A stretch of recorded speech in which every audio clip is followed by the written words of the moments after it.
Today I want to talk about mutual fund investment. When we were growing up, one of the things they used to tell us is that we should not eat with our 10 fingers, meaning that we should not spend everything that we generate. It is a bit tough sometimes to comply with this street wisdom or native intelligence, but the truth is that you have to find a way of complying with it. The book, The Richest Man in Babylon, also advises us that whatever we earn, we should set aside 10% of ourselves. He also went further, in that book went further to explain that, yes, it's not just a saving, you have to invest what you have saved, so that what you have invested, we yield more returns for the future. In economics, basic economics, we are told that when we save and we don't invest, we are just doing a deferred consumption. We are postponing the day to consume what we have saved. It is easy to, to put money from your savings if it is not invested. So what is the essence of mutual investment? You see, sometimes ago, somebody approached me and said, "Oh, village boy, what I have for me is I had made some savings, but that saving is just too little that I think as much as I want to invest, it's something, it cannot go anywhere." I said, no. There is no amount too little for investment. And I asked the person, "Have you thought about mutual investment?" I said, "What's that?" It's okay. Mutual investment is usually, a kind of a pool of resources together from various investors to invest in a portfolio. Most financial institutions have a section or a department that handle mutual funds, and it's almost a global phenomenon. It's not based in any country, so it's everywhere. So when you approach your financial institution, whether they have mutual funds, product and all that, they will tell you they do. What do you benefit from mutual investment? It's like, this is a pool of many investors, small investors sometimes, not necessarily small investors, but fundamentally small investors who they pool their resources together and invest in a portfolio of stocks and other kind of investment opportunities.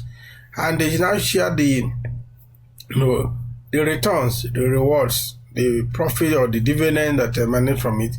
They also distribute it, depending on the number of holdings you have in that mutual trust. So basic things that are important, about mutual trust, like one, it helps you to, create a portfolio that it will find difficult if you are not an expert or you don't have the time, to be monitoring stocks that are doing well and the one that are not doing well. So they take that headache from you. And of course, because they do that, they charge you some management fee, which is not too high, it's not too exorbitant. So all the returns will not come to you. The part of returns will come to the managers of the fund. So which is basic, it's kind of a trade-off. They take the headache from you and they get some reward for the work they do. The huge advantage is like, even when they send a limit of the minimum that you can put in the trust fund, the mutual trust, the mutual investment, it is not going to be so exorbitant that you cannot afford. Even if your saving is not yet to that level, it's something that you can quickly make up and make sure you do it. And again, as of today, most financial institutions also give you an online platform whereby you can continue to contribute to the mutual funds, so that when you have some little change, little savings, you can add it to it. By that time, they would have established which is very important, they have to establish your risk factor. What is your risk factor? If you say, okay, I want security of my investment, that's you have a conservative risk appetite. You want stability, you want security for your investment. In that case, they put your investment, your portfolio on those guaranteed investment, so that you know that your return will come. It may not be big, but it will come. So that is conservative. sometimes we say, oh, I have medium risk appetite, in which case I can take a little risk, but I don't want a very high risk. Sometimes, because balance appetite, you have, where what we call inverse relationship, in some of the investment. These are technical terms, but don't bother about that much. So when you have a medium appetite, they will up the game. They may keep some of the investment from your portfolio in the secure one that they guarantee you some returns. Then they will also try to up the game and invest in some a bit volatile, investment opportunities that may turn here and there. So at the end of the day, you will have something to lean on, because again, remember, it's a portfolio, it's a spread. It's not just, they're not just going to take your particular money and put in a particular stock. They are going to spread it.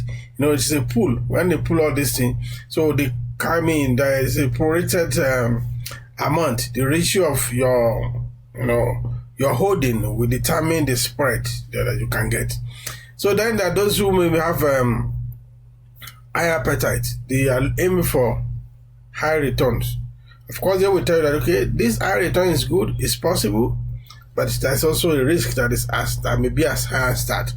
If you don't mind, then they will put you on that. So each of your subsequent contributions will be channeled towards your level of established risk appetite.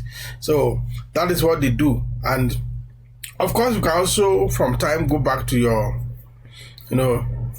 financial institution or whoever is managing your mutual funds to say, okay, I want to change my risk appetite. For instance, if so many factors could come to that. At that age, for instance, if you are entering the retirement age, you don't want to be too aggressive. You want to rather, if you understand the mechanism, you may say, okay, I want balance risk. You balance your risk. You are in the middle. You are not too aggressive. You are not too conservative. So balanced portfolio, you can do that. Or you say, at this age, I'm only looking for how to maintain myself on a daily basis. I would rather go for the conservative. So they will put your money. They put your investment on those conservative investment opportunities. For instance, you can say, okay, this guy is this on his age and all that. He will prefer conservative. You can put maybe 60% of all his portfolio on treasury bill. Treasury bill is secure all over the world, but the returns are always very, very, very small. So depending on your risk appetite, so you can continue to contribute to the mutual fund. And most good thing about it is like the mutual fund companies, trust, they are mandated to give you reports, sometimes on quarterly basis, sometimes on half yearly or yearly basis. At the end of the year, they have to also, they must of necessity give you a report of what your investment has generated. In some instances, I'm also one, it may generate negative returns. We know what the economy has been in the last 2 years or thereabout. But the good thing about mutual fund, because if you are doing a long term, most of the challenges, most of the they reverse themselves. So people who benefit more from mutual fund are those who are taking a long-term approach to it. Not just, if you want your quick money, then you don't go the way of mutual funds. You go maybe put your money on treasury bill, 90 days, or other instrument.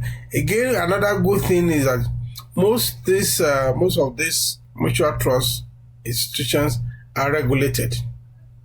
So you have recourse to if there's any disdain or by them. So your investment is a bit more secure than when you put money, or you invest in individual project or opportunities. So mutual trust fund is there for people who are small scale, who have little amount of investable funds. It's also good for those who don't want to go through the stress of trying to find a portfolio investment. I believe there is no limit to what you can put on your mutual trust, depending on what you want, or your status, or sometimes your age may be a major factor. At a certain stage, you are not expected to be too overtly aggressive about your investment, because at that moment, if the investments turn negative, it may bring health issue, it may bring mental health issue for you. So at that moment, you have to take things slowly and steadily. So mutual trust fund is good for you if you have very small amount to invest.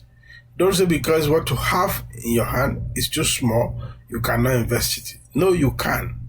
You can always invest. Look for mutual trust fund. Yes, the returns may be small, but then it's still a return. Your total exposure, will increase. Sometimes someone will say, "Oh, I don't want to take my dividend. I want to reinvest my dividend." Again, it's also beneficial. Sometimes they give you that opportunity. Sometimes they don't have that opportunity.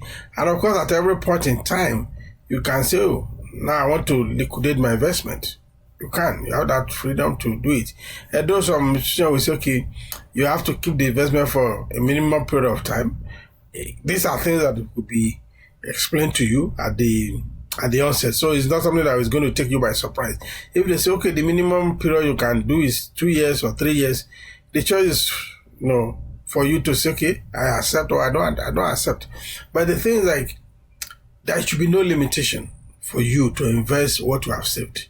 Remember, when you save an amount and you don't invest that amount you have saved, what you have done is you are just deferring the consumption of that amount. Because at any slight moment, you go and you pull out your savings and, defer consumption. It is called. Yes, the economy is tough and you are struggling to get by, but even at that, you still have to, think of how you can secure your future, because a time will come you will not have the same opportunity that you don't have now. A time will come you will not have the same energy that you don't have now. A time come that you'll be limited by so many factors. So if you don't have anything at all set aside, it becomes tougher even than now.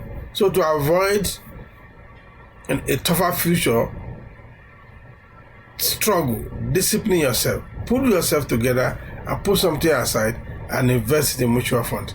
Mutual funds are good. They may not bring big returns, but they can bring you stability for the future. So consult your financial institution today if they have such opportunities.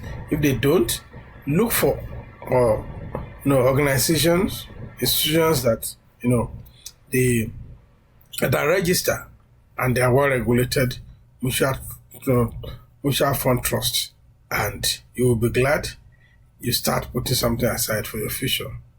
The future start today. Don't wait for the future that you say, oh, if I knew, I would have done it. Oh, I thought I had to have millions before I can invest. No. With the little you have saved, think about mutual trust, and you will be glad you did. Until I come your way again, I remain your village boy. Thank you.